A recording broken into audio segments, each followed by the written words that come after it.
특별히 오늘은요, 성령 강림주일, 특별히 오늘 본문으로 정한 본문은요, 사도행전 2장 말씀은 이 성령의 역사가 마가의 다락방 가운데 뜨겁게 임하게 되는 내용이 기록되어 있는 것이 바로 이 본문의 말씀입니다.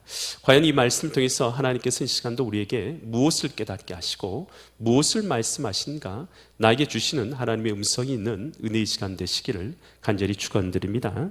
사도행전 2장 1절부터 보면요, 어떤 날이 이렇다고요? 오순절날. 여러분, 오순절날이 무슨 날인지 아십니까? 오순절 날이라는 것은 50일 되었다라는 뜻이에요. 오순절이라는 뜻이 50일 되었다. 그럼 언제로부터 50일 됐다는 얘기예요? 언제로부터요? 이것은 신약에서 만들어진 개념의 날이 아니에요. 구약에서 만들어진 거예요. 여러분, 유월절 들어보셨죠? 유월절이 무슨 날입니까? 애굽에서 출애굽할 때의 마지막 날에 양의 피와 양의 그 피를 문인방과 문설주에 바른 가정마다 죽음의 재앙이 지나게 되었죠. 그런데 그렇게 해서 이스라엘 백성들이 애굽에서 나오게 되었어요. 해방의 은혜를 누리게 되었죠. 그것이 유월절이에요. 유월절 날 누가 돌아가셨어요? 여러분, 예수님이 십자가에 언제 달리셨습니까? 왜 모르시는 것처럼 저를 그렇게 보세요. 예수님이 언제 십자가 달리셨어요? 유월절 절기에 돌아가시잖아요. 유월절 어린 양으로서 예수님께서 십자가에 달리셨죠. 그래서 유월절 절기에 돌아가셨잖아요, 예수님께서. 그래서 유월절에 예수님이 십자가에 달리신 것은, 유월절은 뭘 예표하냐? 예수님의 피가 그 마음판에 있는 자들마다 죄의 사함을 받고 오늘 하나님의 자녀가 되는 권세를 얻는 것을 의미하는 줄 믿습니다. 그런데 유월절이라는 것은, 그러니까 그것은 예표하는 거예요. 뭘 예표하냐? 예수 그리스도를 예표하는 거예요. 예수 그리스도의 대속의 은혜를 예표하는 것이 유월절이죠. 여러분, 그렇게 나서 유월절이 지나서 출애굽했잖아요. 출애굽해서 50일 만에 어디에 도착했어요? 이스라엘 백성이? 다 읽으셨으면서 왜 모른 척 하셔서 저를 보고 계세요? 어디 도착했어요, 이스라엘 백성이? 찍어보세요. 무슨 산입니까? 시내산도 시내산. 시내산에 도착했어요. 시내산에서 뭘 받았어요? 십계명을 받습니다. 그래서 십계명을 받은 것을 기념하기 위해서 세운 절기가 오순절입니다. 그래서 유월절부터 시작해서 50일이 지나서 50일 만에 어디 도착했다고요? 십계명을 받게 된 거예요. 그래서 이 십계명을 받을 때에 유대 미스라시에 보면 어떻게 나오게 됩니까? 70개 국어로 이 십계명을 선포하게 되죠. 그래서 이 계명, 십계명은 뭘 뜻하는 것입니까? 하나님의 백성으로서 우리가 지켜야 될 외적인 율법, 이것이 바로 십계명 아니겠습니까? 근데 이 십계명을 받은 것이 오순절에 받았단 말이에요. 그래서 오순절을 기념하는 것이, 유대는 예절부터 오순절을 기념해 왔단 말이에요. 그런데 오늘 이 마가의 다락방에서 언제였어요? 그날이 오순절 날 뭐가 임하게 됐습니까? 성령께서 강림하게 되신 줄 믿습니다. 성령이 강림하시는 것은 뭘 의미하는 것입니까? 성령은요, 우리 각 사람의 내면에서, 외면이 아니라요, 외적으로 보이는 율법이 아니라 사람의 내면에서 이렇게 하는 것이 옳지 않은 행동이고 이렇게 하는 것이 옳은 행동이라는 것을, 여러분, 성령께서 우리 마음 가운데 계셔서 우리로 알게 하시는 하나님의 율법의 기준이 되시는 것, 바로 성령이죠. 아멘. 그래서 십계명은 외적으로 받은 율법이라고 한다면, 성령께서는요, 우리 안에 계셔서 우리가 어떻게 살아가야 될지를 알게 하시는 분이 바로 성령 하나님이시다는 것입니다. 여러분, 하나님의 백성이, 여러분, 원망하고 비난하고 조롱하고 판단하고 저주하며 사는 것, 여러분, 맞습니까? 틀립니까? 맞아요? 맞아요? 틀려요? 틀려요? 틀려요? 진짜요? 진짜 틀려요? 그렇다면 어떻게 틀린지를 아셨어요? 어떻게 틀린지를 아셨어요? 그 틀린지를 어떻게 아셨어요? 여러분, 우리 신자들은요, 우리 각 사람 마음 가운데 뭐가 계시냐면 성령님이 계신 줄 믿습니다. 그래서 성령님이 계셔서 어떻게 하는 것입니까? 우리 각 사람으로 하여금 어떻게 살아야 될지를 알게 하여 주시는 거예요. 여러분, 하나님의 사람들은요, 하나님의 자녀답게 살아야 될 줄 믿습니다. 여러분, 감사로 살아야 될 줄 믿습니다. 기쁨으로 살아야 될 줄 믿습니다. 여러분, 그래서 하나님의 자녀로서요, 사랑으로 살고 섬김으로 살고 기쁨으로 살게 만드시는 것, 이것이 바로 성령의 사람, 우리 성령께서 우리 가운데 깨닫게 하시는 것이죠. 그래서 우리는요, 겉으로 보이는 율법, 여러분, 율법을 넘어서서 이제는 우리 안에 누가 계셔요? 성령님 계셔요. 그 성령에 따라서 살아가는 사람이 바로 우리 신자들이 되었다라는 것입니다. 그 성령님은요, 언제부터 있었어요? 언제부터 있었어요? 엊그제부터 있으셨습니까? 성령님 언제부터 있었어요?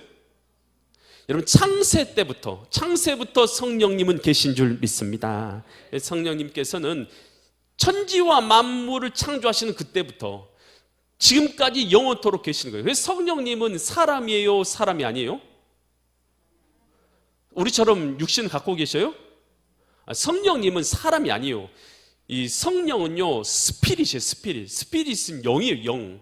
그래서 사람은 성령이 아닌 거예요. 성령님은 누가 성령이에요? 영이니까, 영이라니까요. 홀리라고 되는, 거룩한이라고 붙이고 스피릿이라고 붙이고 영이라고 붙이고. 여러분도 다 뭘 갖고 있어요? 영을 갖고 계시잖아요. 여러분도 다 영을 갖고 계시죠. 그런데 거기다가 앞에다 evil이라는 악이라는 걸 붙으면 악령, 우리가 사탄이라고 부르는 악령이 되는 것이고, 홀리라는 말을 붙이면 뭐가 되는 것이에요?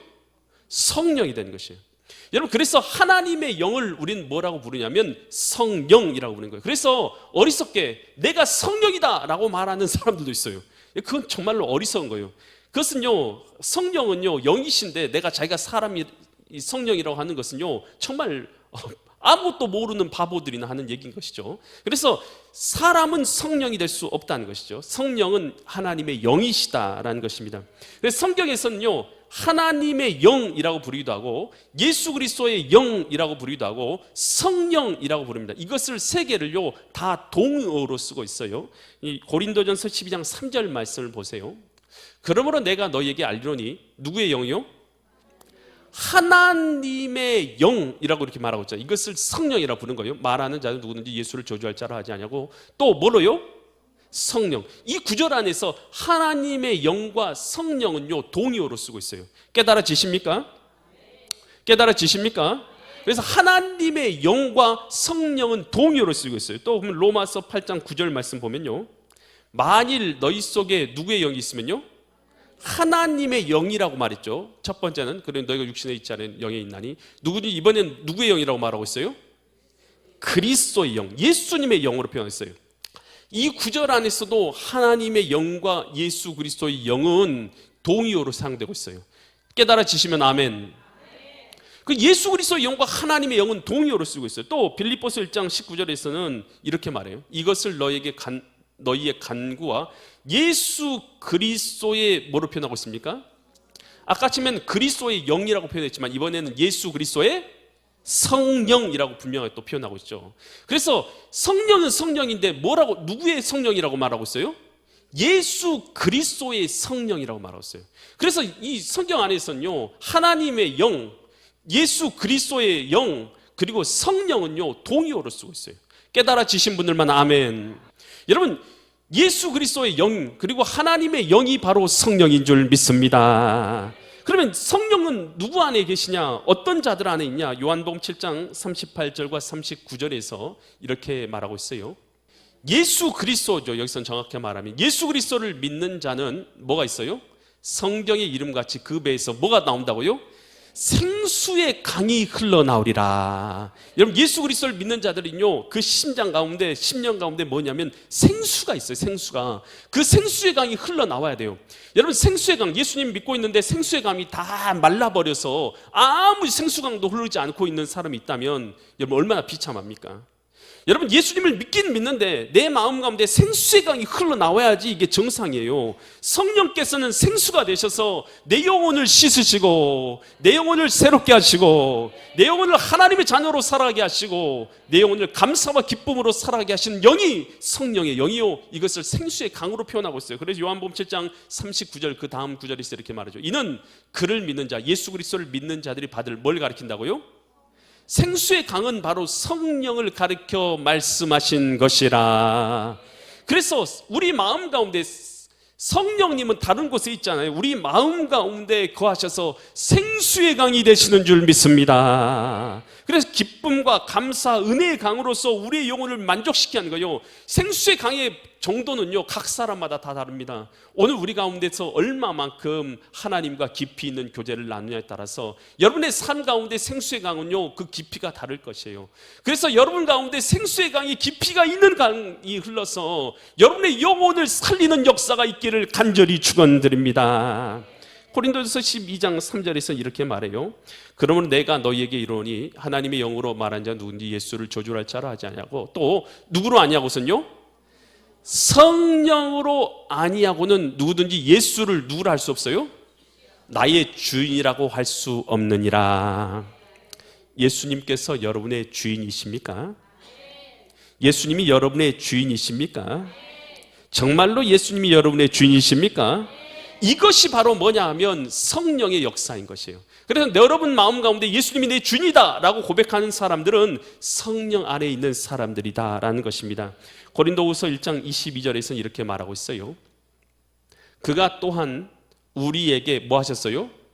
인치셨다. 이것은 이 인이라는 것은 스푸라기조라는 뜻입니다. 이것은 뭐냐면 도장을 찍었다라는 뜻이에요. 인, 도장. 우리 도장파로 가면 인이라고 써졌잖아요. 도장을 찍으셨어요. 그리고 예수 그리스도를 믿는 사람에게 보증으로 우리 마음에 뭘 주셨다고요?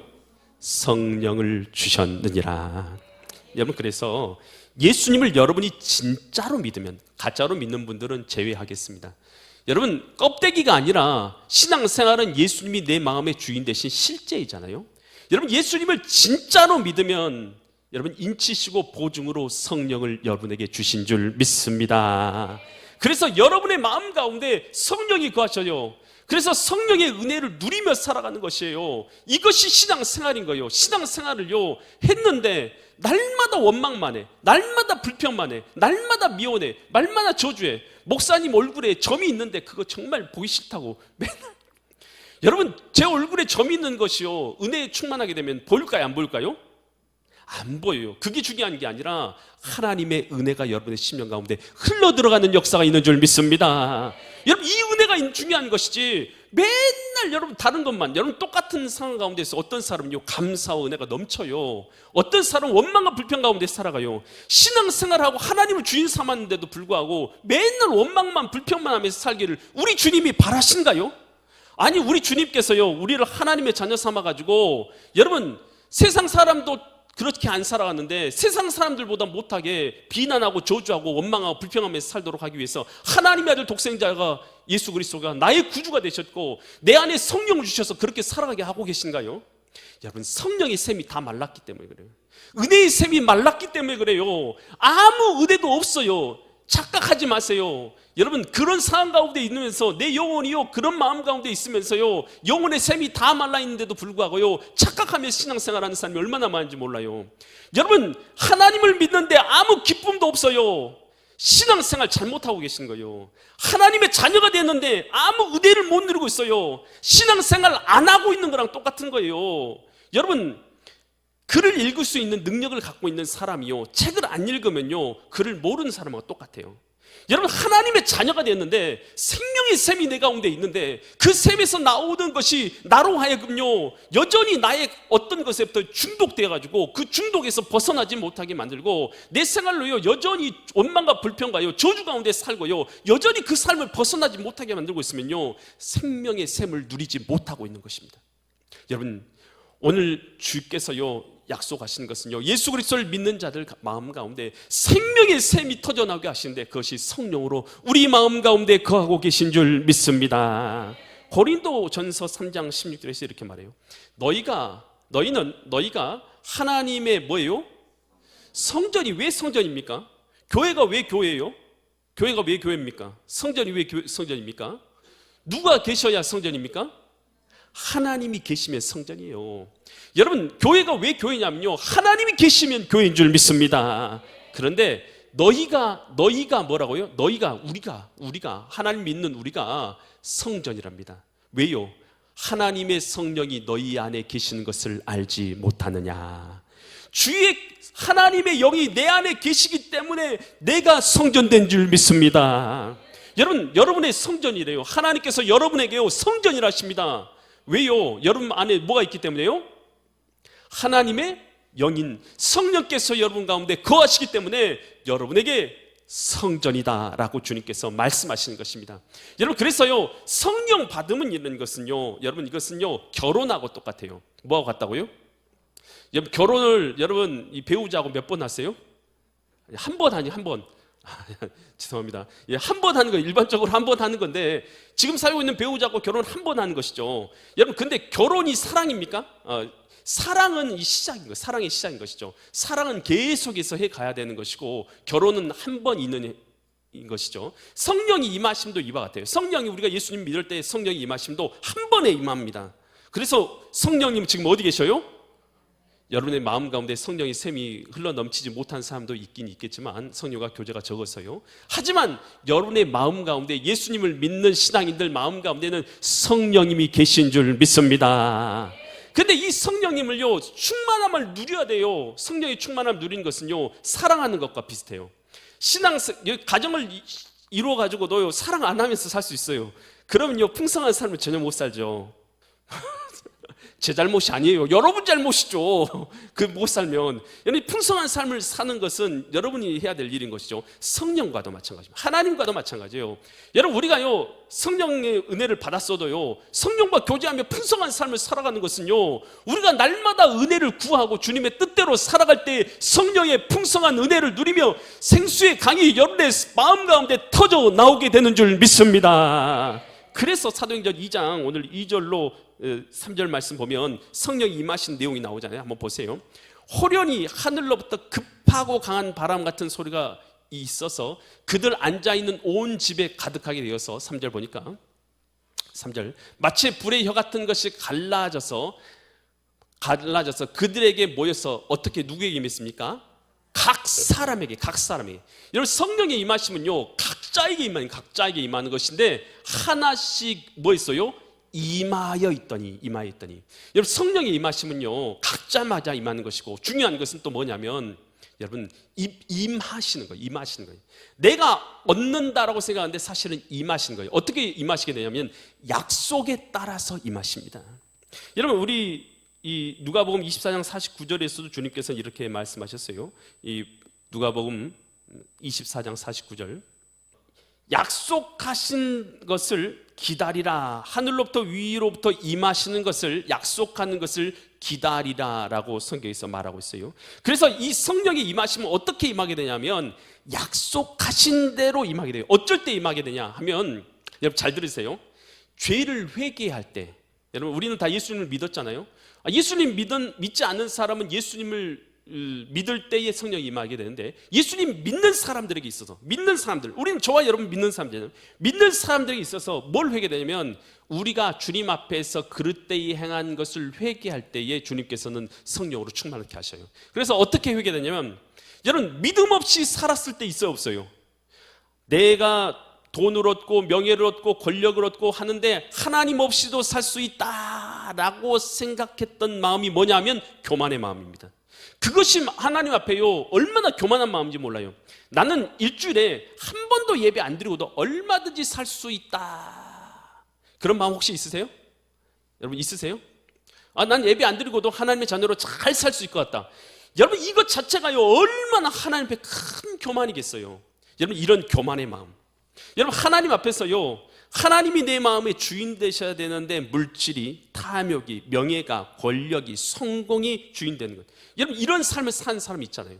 또 그리고 하나님의 자녀로서 사랑하는 마음을 품어야 되는데, 미움과 판단과 정죄의 말로, 여러분, 알지도 못하고 판단하고 비방할 때가 얼마나 많은지 몰라요. 사람들이요, 정말 지혜가 짧잖아요. 알고 봤더니 아니야. 나중에 어떻게 돌릴 거예요? 다 비난해놓고 어떻게 바꿀 거예요? 그렇게 해서 영혼이 죽었다면 어떻게 바꾸실 거예요? 알지도 못하고 다 행한 것들, 여러분, 그것이 하나님 앞에 얼마나 큰 죄예요. 여러분, 그랬다면 이런 것들에 대해서요, 하나님 앞에요, 우리가 나아가서 어떻게 되냐, 내 죄를 회개하는 것이요. 주님, 제가 믿음이 없어서 내가 주님의 뜻대로 살지 못했습니다. 나의 죄를 용서해 주십시오. 나의 죄를 회개합니다. 주님께서 내 마음의 주인 되시고 주님께서 주인 된 삶을 살도록 도와주옵소서라고 회개할 때 성령이 임하시는 거예요. 그래서요, 이 베드로가요, 이 사도행전 2장 38절에서 이렇게 말해요. 베드로가 이르되 너희가 뭐 하라고요? 회개하여 각각 예수 그리스도의 이름으로 세례를 받고 죄 사함을 받으라. 그리하면 뭘 받는다고요? 성령을 선물로 받으리니. 그래서 안 믿는 사람은 예수님을 믿으면서 죄를 회개하면서 내가 예수님을 믿지 않았던 죄를 회개합니다 라고 회개할 때 성령이 임하시지만, 우리 믿는 사람들에게 성령이 충만한 역사는 내가 주님 앞에 믿음 없이 살았던 죄를 회개할 때 임하게 되는 것이에요. 여러분, 1907년도에 우리나라의 평양에 대부흥운동이 있었어요. 평양 장대현 교회에서 대부흥운동이 있었는데, 그때 2주 동안 부흥성회를 했어요. 장대현 교회에서 2주 동안 부흥성회를 했는데 15일 동안 부흥성회를 했습니다. 15일 동안 부흥성회를 했는데, 부흥성회를 시작한 첫날부터 시작해서 2주 동안을 다 했는데 그러한 특별한 어떤 은혜의 역사가 임하지 않았어요, 장대현 교회에. 그래서요, 그 월요일 날이 됐어요. 2주가 지나고 월요일 날, 마지막 날이죠. 월요일 날이 되었을 때, 그때 길선주 장로, 교회 장로님입니다. 장로님이 이 월요일 날 나와서 공개적으로 죄를 고백합니다. 나는 아간과 같은 자입니다. 나 때문에 하나님의 축복이 임하지 않습니다. 약 1년 전에 나의 친구 중에 한 사람이 임종시에 나를 자기 집으로 불러서 말하기를, 길장로, 나는 이제 세상을 떠나지만 나의 재산을 잘 정리해 주시오. 나의 아는 셈이 약하기 때문이오 라고 부탁했습니다. 그러나 나는 잘 돌봐줄 테니 염려하지 말라고 대답해 놓고 미망인의 재산을 관리한 중에서 미와 $100 상당의 금액을 내가 사취했습니다. 나는 하나님 앞에 죄인입니다. 그 돈 전액을 미망인에게 돌려드리겠습니다. 자기가요, 이 사취한 거에 대해서요, 그가요 공개적으로 성전에 나와가지고 자기 죄를 다 고백한 거예요. 그랬더니 그 얘기를 듣고 있었던 길선주 장로의 죄를 들었던 사람 중에서 감동을 받은 것이죠. 어떤 사람이 나와서, 진천수라는 사람이 나와서 어떻게 말하냐면, 아픈 아내가 있는데 아픈 아내가 빨리 죽기를 바라고 그를 때리고 돌보지 않았습니다. 그러니까 자기가 이제 자기 아내가 있는데 아내 빨리 죽으라고, 빨리 죽어버리라고 막 때리고, 아프니까요, 그 아내를요 보살펴 주는 게 아니에요. 그렇게 하는 것이에요. 그리고 나서 집을 나갔어요. 그랬던 거 자기가 이제 회개합니다라고 고백하시죠. 그 사람들, 거기 있는 사람들이 한 사람씩 나와서 자기 죄를 고백하기 시작하는 거예요. 그러면서 그곳에서요 강력한 은혜의 역사가 나타나게 되어져서, 이 평양에요 어떤 역사가 일어났냐, 술집이 사라져버리고 노름판이 사라져버린 역사가 일어났다는 거예요. 여러분, 성령의 역사를 어떻게 보십니까? 성령의 역사가 여러분 사업 잘 되게 하는 게 성령의 역사예요. 물론 그것이 성령의 역사가 될 수도 있어요. 하지만 성령의 역사는요, 술판이 사라지는 것이에요. 여러분, 노름판이 사라지는 거예요. 중독되는 거에서 해방되는 거예요. 나의 성공이 성령의 믿음의 성공과 연관이 있는지를 여러분 한번 잘 생각해 보세요. 나의 성공이 과연 내가 바라는 성공이 내 믿음의 승리와 연관이 있는지를 한번 생각해 보라는 거예요. 여러분, 성령의 역사는 죄가 끊겨지는 것이고, 믿음 없이 살아가는 사람이 믿음 있는 사람으로 살아가는 것이고, 예배 없이 살아가는 사람이 예배자가 되는 것이고, 하나님 없이 사는 사람이 하나님 있는 사람이 되는 것이고, 섬길 줄 모르는 자가 섬기는 자가 되는 것이고, 헌신할 줄 모르는 자가 헌신하게 되는 것이고, 기도할 줄 모르는 자가 기도하게 되는 것이고, 예배할 줄 모르는 자가 예배하게 되는 게 성령의 역사인 줄 믿습니다. 그러한 역사가 우리에 대한 심령 가운데 부흥되어 나타나는 것, 이것이 바로 성령의 역사인 줄 믿으시기 바랍니다. 성령 강림주를 맞아서 설교 준비를 하면서 이런 생각을 했어요. 얼마나 많은 신자들이 헛된 것을 하나님 앞에 나와서 구하면서 그것이 바른 기도라고 주님 앞에 구하고 있는지를 돌아봐야 돼요. 여러분, 우리가 주님 앞에서요 믿음의 삶을 살아가고 내 삶 가운데서 믿음으로 승리하기 위해서, 이것이 하나님 앞에서의 나의 성공인데, 믿음의 성공을 위해서 전혀 구하지 아니하고 헛된 부귀영화를 구하면서 그것이 하나님 앞에서 나의 믿음의 신앙 고백이고 기도인 양 착각하면서 기도하면서 간구하는 경우가 얼마나 많은지 몰라요. 물론 하나님의 자녀로서 우리가 잘 살아가면 하나님이 우리에게 선물을 주십니다만, 그것이 우리의 목적이 되어서는 안 될 줄 믿습니다. 성령 강림줄 되셔서 우리 안에 계신 예수 그리스도의 영께서 충만하게 역사하셔서 샘물이 터져 나오듯 흘러나오는 샘이 우리의 영혼을 만족해 하고 우리의 삶을 만족해 하는 믿음의 거룩한 생명 있는 믿음의 성도님들 되시기를 예수 그리스도의 이름 받들어 간절히 축원드립니다.